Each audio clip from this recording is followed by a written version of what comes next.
أعوذ بالله من الشيطان الرجيم فلما جاء آل لوط المرسلون فلما پھر جب جاء آئے آل لوط لوط علیہ السلام کی آل کے پاس المرسلون بھیجے گئے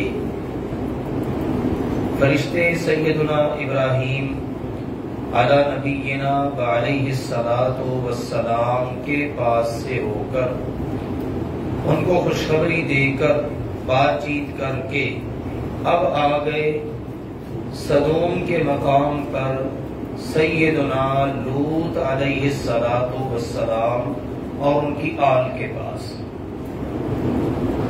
اور پیچھے ہم نے پڑھا انہوں نے کہا ہم مجرم قوم کی طرف بھیجے گئے ہیں، یعنی اللہ کے عذاب کا فیصلہ آ چکا ہے جو اب ان پر صادر ہوگا.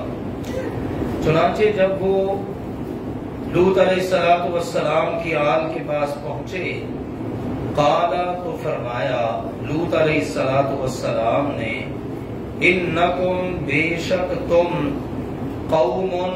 قوم ہو، افراد ہو، منکرون اجنبی، اوپرے اوپرے سے لوگ لگ رہے ہو، اجنبی سے کبھی یہاں دیکھا نہیں گیا تمہیں.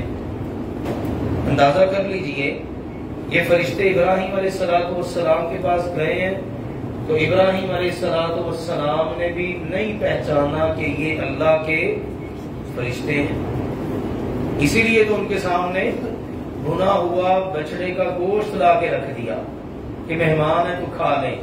نہیں کھایا تو ڈر گئے کہ پتہ نہیں کون ہے. پھر جب انہوں نے خوشخبری دی پھر جا کے پتہ چلا. اس سے کیا معلوم ہوا اللہ کے نبی ابراہیم اتنے عظیم درجے پر فائز ہیں لیکن غیب کا علم ان کو بھی نہیں ہے. اب فرشتے کہاں آ گئے ہیں؟ لوط علیہ السلام کے پاس. اور لوط علیہ السلام کیا کہہ رہے ہیں؟ انکم قوم منکرون، تم تو بھی اجنبی آدمی ہو، اجنبی لوگ ہو، تمہیں کبھی دیکھا نہیں، یہاں پر ہو کون؟ لوط علیہ السلام کو بھی نہیں پتا کہ یہ اللہ کے فرشتے ہیں. جب اتنے جلیل القدر اللہ کے دو پیغمبروں کو نہیں پتا جو ہم یہاں پر پڑھ رہے ہیں کہ ہمارے سامنے بیٹھے ہوئے اللہ کے فرشتے ہیں، تو ان کو تو سامنے بیٹھے ہوئے فرشتوں کا بھی نہیں پتا تو غیب کا کیا پتا ہونا تھا. اور پھر یہ سارا واقعہ ہم پڑھ رہے ہیں.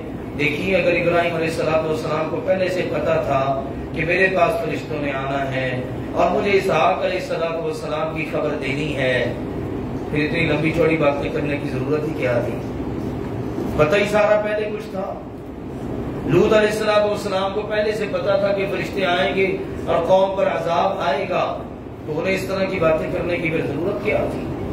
اگر پہلے سے پتا تھا ابراہیم علیہ السلام کو کہ میں آگ میں کود جاؤں گا، زندہ سلامت بچ جاؤں گا، پہلے سے پتا تھا کہ اسماعیل علیہ السلام کے گلے پر چھری چلاؤں گا تو بچ جائیں گے، تو پھر بتائیے آزمائش اور امتحان کیا ہوتا ہے؟ اس لیے یہ بات، یہ عقیدہ درست کرنے کی ضرورت ہے. اللہ کے علاوہ کسی کو بھی غیب کا علم نہیں ہے. اگر ہم یہ دعویٰ کریں نا کہ اللہ کے نبیوں کو پتا ہے، پیروں کو پتا ہے، ولیوں کو پتا ہے، اور اس طرح سے سب کو جناب عالم الغیب بنا دیں، پھر ایک تو اس چیز کی اہمیت ہی ختم ہو جاتی ہے. سب کو پتا ہے تو پھر اللہ کا امتیاز کیا ہے؟ سمجھ رہے ہیں نا جی؟ پھر اللہ کا امتیاز کیا ہے؟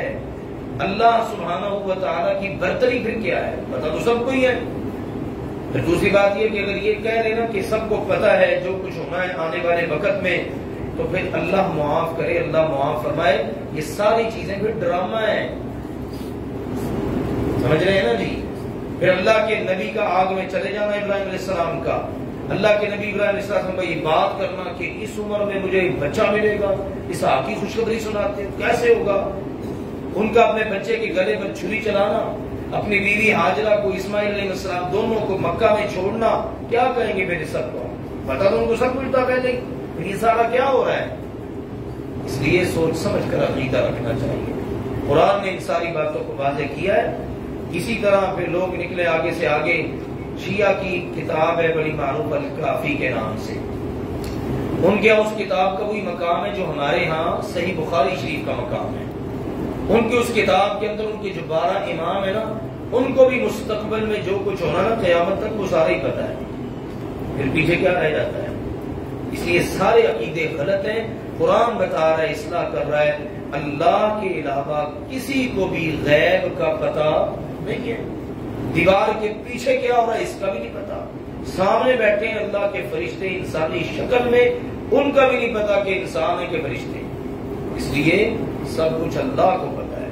انبیاء اور رسول علیہ السلام کا امتیاز اس میں ہے کہ اللہ نے ان کو اپنا نبی اور رسول بنایا، نبوت و رسالت کے لیے اللہ نے ان کو چن لیا ہے، بس یہ ان کا امتیاز ہے، یہ ان کا شرف ہے، اور اس جیسا شرف مخلوق میں کسی اور کو حاصل نہیں ہے۔ یہ چیزیں سمجھنے کے قابل ہیں۔ اس کا یہ مطلب نہیں ہے کہ اللہ نے ان کو ولایت کے، نبوت کے، رسالت کے درجے پر فائز کر کے اللہ نے اختیار دے دیا ہے کہ چلو میں بھی عالم الغیب ہوں، تم بھی عالم الغیب ہو، ایسی کوئی بات نہیں۔ دیجیے اللہ کے فرشتوں کو جب انہوں نے کہا نا بھائی تم تو اجنبی لوگ ہو، قالو، اللہ کے فرشتوں نے کہا، بلکہ جئنا کا، ہم لائے ہیں آپ کے پاس، بما، وہ چیز جو کانو، وہ تھے، فیہ، اس میں، یمترون، شک کرتے۔ جس چیز میں یہ لوگ آج تک شک کر رہے تھے نا، اور صرف شک ہی نہیں، آپ سے جھگڑتے بھی تھے، آج تو ہم کو لے کر آ چکے ہیں۔ اب اس راز سے پردہ اٹھا دیا کہ جناب اللہ کے فرشتے ہیں، آج تک آپ کی قوم شک کرتی رہی۔ یمترون کے الفاظ نے یہ امتراء سے ہے، امتراء کا مطلب ہوتا ہے شک کرنا، اور صرف شک ہی نہیں، بغیر کسی دلیل کے صرف وہم و گمان کی بنیاد پر اگلے بندے سے جھگڑا کرنا۔ اب لوط علیہ السلام کے پاس دلیل تھی، قوم کے پاس دلیل کوئی نہیں، وہم و گمان ہے بس کہ معاذ اللہ یہ جھوٹا ہے، ایسی باتیں کر رہا ہے، کہاں ہے کہ اللہ کا عذاب، اور اس بنیاد پہ ان سے جھگڑتے۔ تو کہا جس چیز میں یہ شک کرتے تھے اور جھگڑا کر رہے تھے نا آج تک، ہم تو جناب کو لے کے اب آ چکے ہیں۔ وَأَتَيْنَاكَ، اور ہم لائے ہیں آپ کے پاس، بالحق، حق۔ اب یہاں پر حق سے مراد ہے عذاب، سچ مچ ہم عذاب لے کر آ چکے ہیں، کیونکہ اللہ تعالیٰ نے قرآن پاک میں بیان کیا ہے، اللہ کے فرشتے جب اترتے نا تو کہا وما نزلنا وما انزلنا الا بالحق، ہم جب بھی اترتے نا حق لے کر، تو وما كانوا اذا منذرین، اس وقت پھر دشمن قوم کو جن پر عذاب اترنا ہوتا ہے نا ان کو مہلت نہیں دی جاتی، تو وہاں پر بھی حق سے مراد کیا ہے؟ عذاب، کہ اللہ کے فرشتے جب عذاب لے کر آ جاتے ہیں پھر قوم کو مہلت نہیں ملتی۔ چنانچہ اب کہا ہم آپ کے پاس حق لا چکے ہیں، وَإِنَّا، اور بے شک ہم، لَصَادِقُونَ، سچے ہیں، ہم سچ مچ بتا رہے ہیں آپ کو۔ حقیقت یہ ہے آج ہم اللہ کا عذاب لے کر آ چکے ہیں، ہم کو اجنبی نہیں ہے، اللہ کے فرشتے اللہ نے ہمیں بھیجا ہے۔ اب آپ کرنے والا کام کریے، کیا ہے؟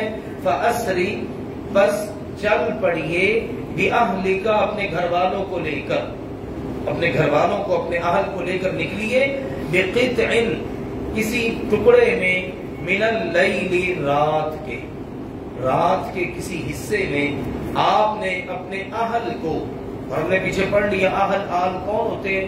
پیروکار، فرما بردار، رسول کا کلمہ پڑھنے والے، رسول کی تعلیمات کے مطابق چلنے والے، تو کہا ان سب کو آپ نے لے کر رات کے کسی حصے میں نکل پڑنا ہے، وَاتَّبِعْ، اور پیچھے رہنا ہے آپ نے، ادبارہم، ان سب کے، ساری قوم آپ کی، آپ کے ماننے والے مرد، عورتیں اور دیگر جتنے بھی ہیں وہ سب کے سب آپ کے آگے ہوں اور آپ سب کے پیچھے، تاکہ آپ ان کو آگے لے کر چلیں، اور پھر آپ نے تیزی سے جلدی نکل پڑنا ہے، تاکہ ان میں سے کوئی پیچھے بھی نہ رہے سستی کی وجہ سے، اور یہ بھی نہ ہو کہ آپ ان کو روک رہے ہو کہ آپ نے بس آگے چلنا ہے اور ان میں سے کوئی پیچھے مڑ کر بھی نہ دیکھے۔